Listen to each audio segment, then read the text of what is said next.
अंजनगावखे येथे छत्रपती शिवाजी महाराजांच्या अश्वारूढ पुतळ्याच्या स्थापनेवरून गेल्या 2 दिवसांपासून निर्माण झालेली तणावपूर्ण परिस्थिती गुरुवारीही कायम होती. बुधवारी झालेल्या दगडफेक आणि लाठीमारानंतर गुरुवारी मराठा व धनगर समाजाच्या वतीने करण्यात आलेल्या रस्ता रोको आंदोलनामुळे माढा सोलापूर मार्गावरील वाहतूक सुमारे 7 तास ठप्प झाली होती. IPS अधिकारी अंजली कृष्णा VS यांनी घटनास्थळी धाडसाने परिस्थिती हाताळली, तर पोलीस अधीक्षक अतुल कुलकर्णी यांनी दोन्ही समाजांना शांततेचे आवाहन केले आहे. जागेची अधिकृत मोजणी करूनच पुढील निर्णय घेतला जाईल, असे प्रशासनाने स्पष्ट केले आहे.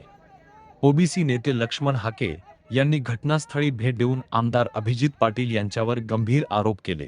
पुतळ्याला विरोध नाही, मात्र नियोजित पद्धतीने उभारणी व्हावी, असे सांगत त्यांनी या प्रकरणाची उच्चस्तरीय चौकशी करण्याची मागणी केली.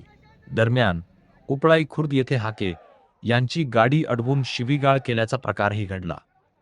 धर्मवीर छत्रपती संभाजीराजे शौर्य प्रतिष्ठानचे बाळराजे आवारे पाटील यांनी दावा केला आहे की संबंधित जागा सार्वजनिक बांधकाम विभागाची असून ती मंदिराची नाही.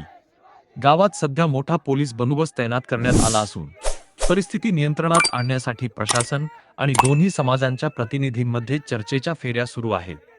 या घटनेमुळे परिसरात भीतीचे वातावरण असून सामान्य नागरिकांमधून चिंतेचा सूर उमटत आहे. एकमत डिजिटल करिता विजय शिंदे, माढा. आम्ही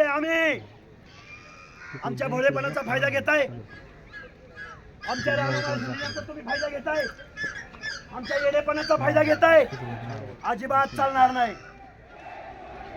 त्यामुळं खूप काही बोलता येण्यासारखं आहे. माझी तुम्हाला हात जोडून कळकळीची विनंती आहे, एक तर आपलं आराध्य दैवत वाचल, धनगर वाचतील. आणि काय तिथले आमदार, खासदार, मंत्री आणि पोलीस प्रशासनाचं आणि मुख्यमंत्री महोदयांचं आम्हाला एक कळलं नाही. हे कायद्याचं राज्य नाही. आम्ही तुमच्या खांद्यावर विश्वासानं मान ठेवली. त्या कार्यामाग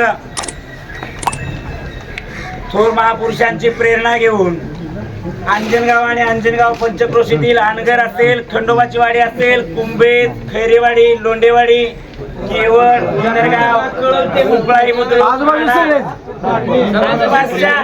अखंड गावातील तरुणांनी जो काही पाठिंबा दिलाय, तो महाराजांच्या विचारांना आणि या हिंदवी स्वराज्याला पाठिंबा दिलेला आहे. आम्ही त्यांच्याकडे गेलो आणि तिथून आम्हाला पंढरपूर पोलिसांनी सकाळी 9:30 पासून आतापर्यंत त्यांच्या ताब्यामध्ये ठेवलेलं होतं. तिथं आम्ही 2-3 वेळा रस्त्यावर बसून आंदोलन केलं. तिथून SP साहेबांचा आदेश त्यांना निरोप आल्यानंतर आम्हाला ते घेऊन निघाले. वाटेमध्ये सुद्धा आम्हाला एक ठिकाणी भूताष्ट्याच्या त्या रस्त्यावरती, म्हणजे तुम्हाला भेटायला यायला सुद्धा आम्हाला कालच्या पासून संघर्ष आमचा सुरू आहे. भावानं, आमचा छत्रपती शिवाजी महाराजांच्या पुतळ्याला, महाराजांना अजिबात विरोध नाही.